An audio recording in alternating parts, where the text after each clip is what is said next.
Welcome to third grade clay at Coe College. This is a marvelous exhibit each year that involves the collaborative efforts of both Coe College and the Cedar Rapids Community School District. Over 1,200 students in third grade across Cedar Rapids have their work in these galleries here at Sinclair Auditorium. I am Linda Blacksmith, and I used to be an art teacher who had clay projects for my students here in these galleries as well.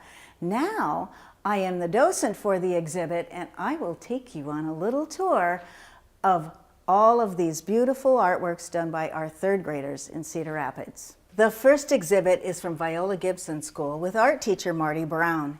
They created slabs with winter scenes of snowmen and subtractive carved skies in the background. The glaze pools beautifully in the background, and the students put in their own details.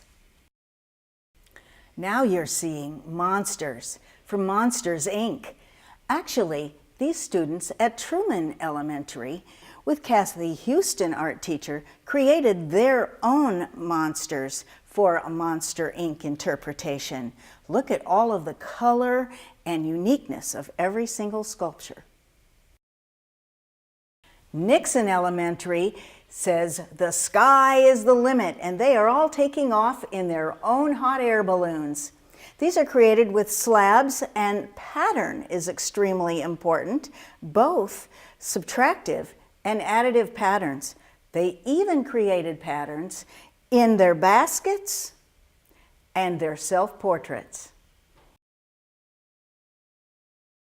Now you're looking at a whole class of hedgehogs. Jackson Elementary with Chris Tilgis created these little hedgehogs, each one made out of a pinch pot, and then they pinched the little faces. If you look really closely at them, they have a wonderful glaze on the backs of them, and then these very unique little tiny hedgehog faces. Penny Hancock and her third graders from Hiawatha created an entire neighborhood of house reliefs.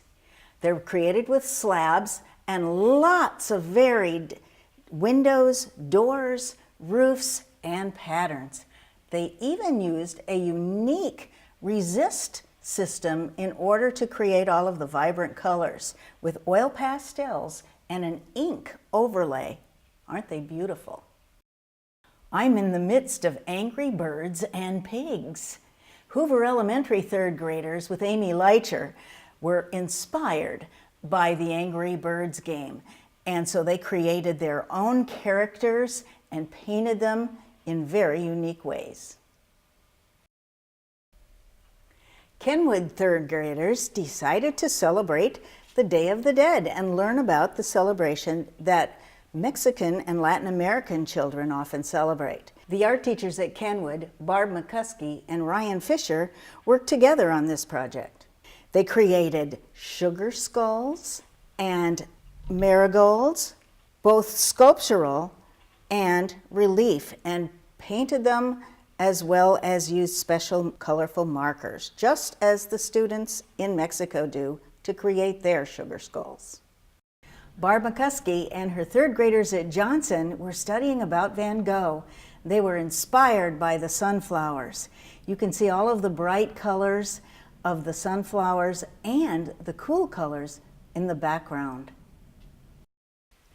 If you think you're seeing the Mona Lisa or Starry Night through these windows, you just might be right.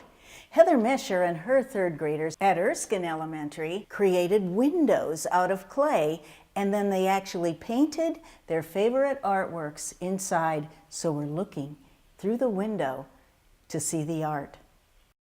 I'm surrounded by minions from Madison School. Kathy Houston and Amy Leicher, their students, created minion sculptures. You can see all of the incredibly different poses that they've created. I can picture them jumping up and running around at any moment. I'm surrounded by a beautiful bed of flowers from Van Buren School and Lisa Pencook's third graders. Notice that each flower is unique and has great detail. It has been created from slabs, which have been put together and lots of things added to them. Homeschool students created slab wall pocket pots. You can see how they are both beautiful and functional. They created these with Kathy Duesenberg at Wilson School. Art teacher Leslie Panos at Arthur School had her students create shoes. I don't see a single pair, so every one of these must be unique. They were all made out of slabs, and they have shoelaces and felt tongues included. Who let the dogs out?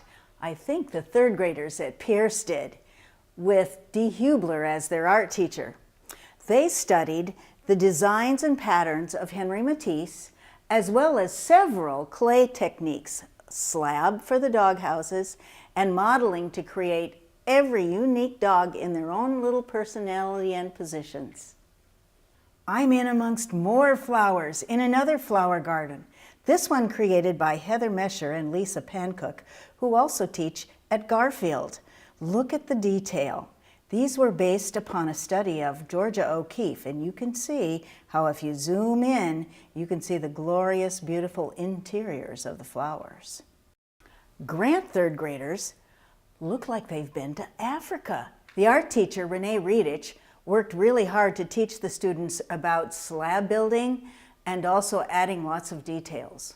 They created African masts with very unique designs and lots of additional things added. I feel like I'm in the sea. I see shells and starfish with beautiful glittering metallic colors. That comes because the art teachers, Renee Riedich and Chris Tilgis at Harrison School, created their clay pieces and then had them raku fired outside.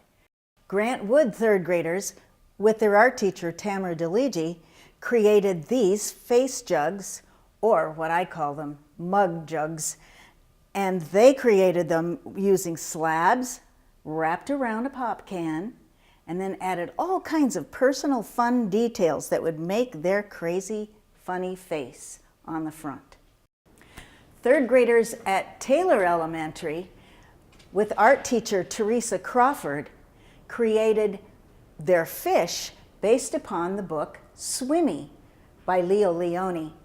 It's about a little fish who's lonely until it meets another school of fish, and they work together. You can see all of the beautiful fish textures and colors.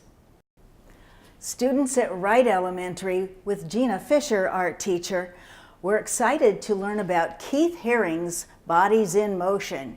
He, of course, is a graffiti artist, but they created their Bodies in Motion on clay. You can see that they created patterns in the background of the slabs and then their bodies in motion on top. Ryan Fisher at Cleveland Elementary has created snakes made out of clay beads. They created their beads by creating slabs and rolling them. They also cut pieces, created little balls for beads, and then they attached them together. See the snake heads? Lynette Hauser at Coolidge Elementary was teaching her students about the difference between freestanding sculpture and relief sculpture. They all created beautiful butterflies, but some of them are standing on their tiny little legs, and others are placed in a more relief format on the wall.